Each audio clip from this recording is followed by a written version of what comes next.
que ver eso también con la cultura, pero ojo porque son conceptos que no son conceptos, son conceptos diferentes que tienen relación, pero que no definen del todo lo que estamos diciendo. Cuando nos referimos a una organización formal y una organización informal, la podemos ver mejor en un diagrama como este. Miren esto. Acá vemos la organización formal. Y la organización formal está dada por el organigrama, ¿lo ven? Hay niveles, están los vicepresidentes, o sea, está el nivel ejecutivo, y va bajando a medida que vamos llegando a los niveles más operativos. Pero fíjense, acá tenemos un vicepresidente y dos gerentes departamentales que toman todas las mañanas un café. Son muy amigos, pero eso no tiene que ver con la organización formal. Miren esto, acá está dos gerentes departamentales más este vicepresidente, van todos, bueno, esto es medio antiguo, yo no sé si ahora todavía se dice boliche, pero van todos los sábados o viernes, no sé el día que se usa, al boliche. Estos dos gerentes departamentales, más algunos de más abajo, que tienen cargos operativos o no, o son, supónganse, son cajeros de esta tienda, más este vicepresidente, este gerente divisional, más este vicepresidente, juegan todas las semanas al ajedrez.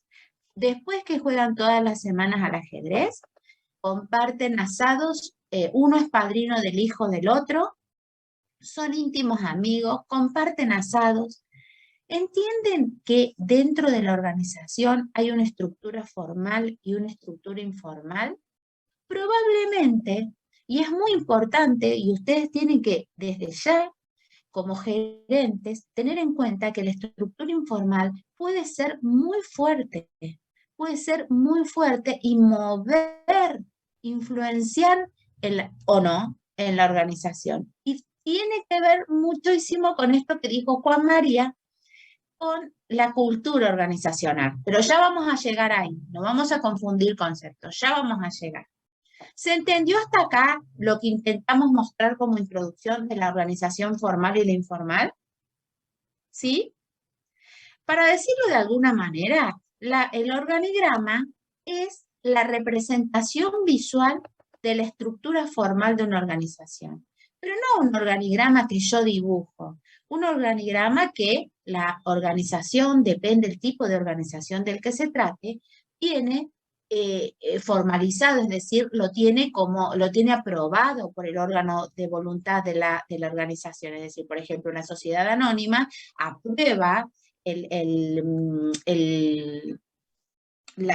órgano societario aprueba el organigrama ese. En la organización pública lo mismo. En la universidad hay una ordenanza que aprueba el organigrama de la universidad. ¿Queda claro? ¿Se entiende esto? No es que yo dibujo un organigrama y digo que ese es el organigrama. ¿Bien?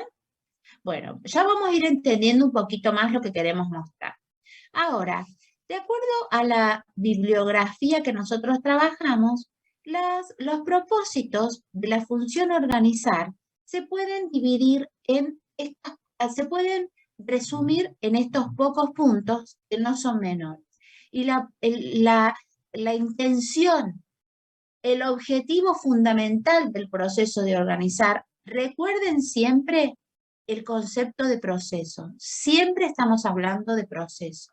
Recuerden que un proceso es una serie de actividades que tiene un elemento de entrada, ese elemento de entrada se transforma y obtenemos un output, o un elemento de salida. En este caso, ¿nosotros qué vamos a tener? Vamos a tener toda una serie de objetivos, una planificación que queremos lograr, de algo que queremos lograr, y lo vamos a trabajar, lo vamos a transformar, ¿y qué vamos a tener? Vamos a tener una estructura organizacional.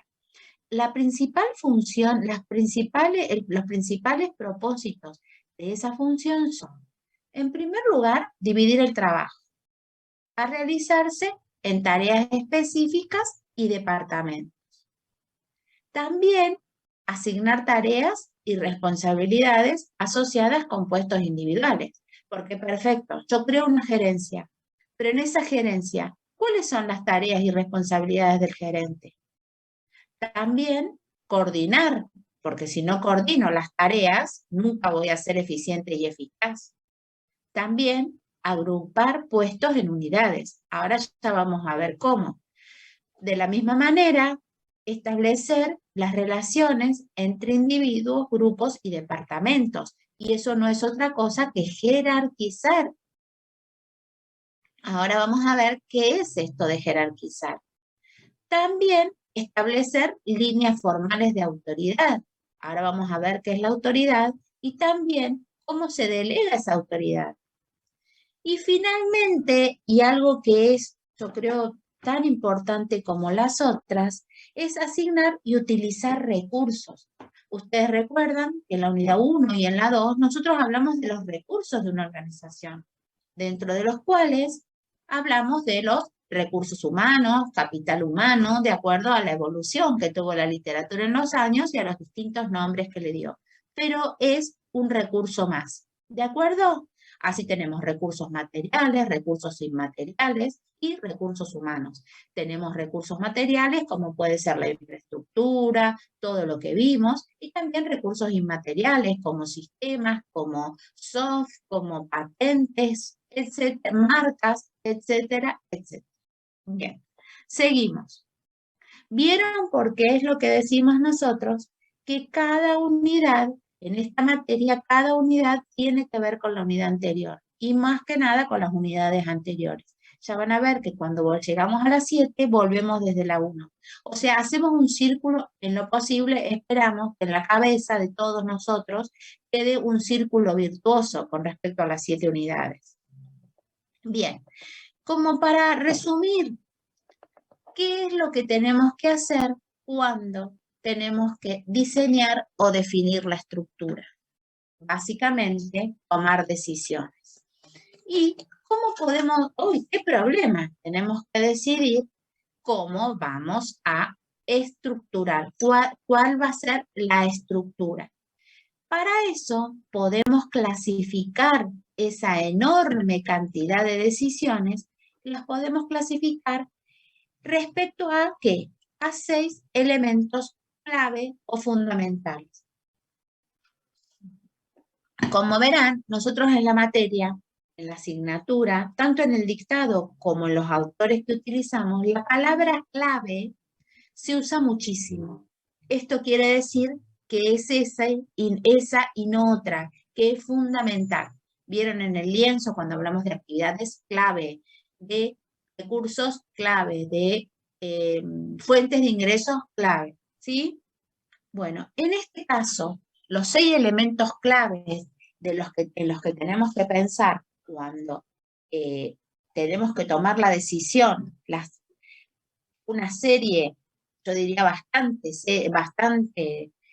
un número importante de decisiones, cuando vamos a organizar, vamos a estructurar, es respecto a 6 elementos clave y vamos a ver uno por uno.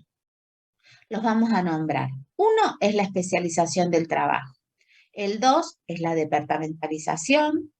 El 3 es la cadena de mando. El 4 es el tramo de control. El 5 es la centralización y la descentralización. Y el 6 es la formalización.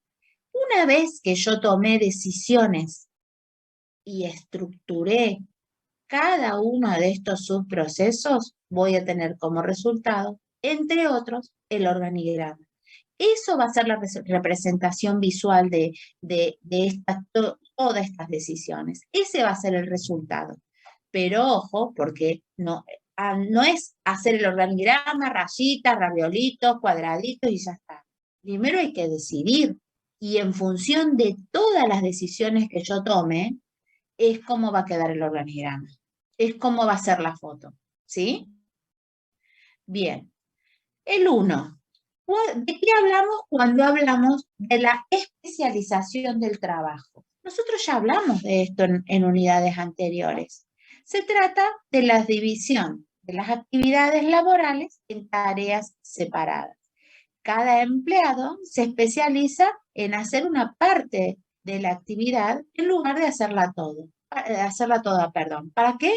Para hacer más óptimos los resultados. También se la conoce como división del trabajo, que es un concepto que vimos en la unidad 3. ¿En qué escuela o en qué momento hablamos cuando hablamos de especialización del trabajo?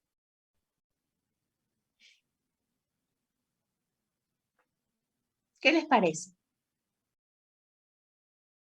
¿Qué ejemplo dimos cuando hablamos de que Anita lo explicó, cuando hablamos que se empezó a observar el trabajo y dijimos no que era mejor organizarlo de tal o cual manera? ¿Quién habló de esto? ¿Cuál fue la escuela que habló de esto? La administración, profe. ¿Perdón, Macarena?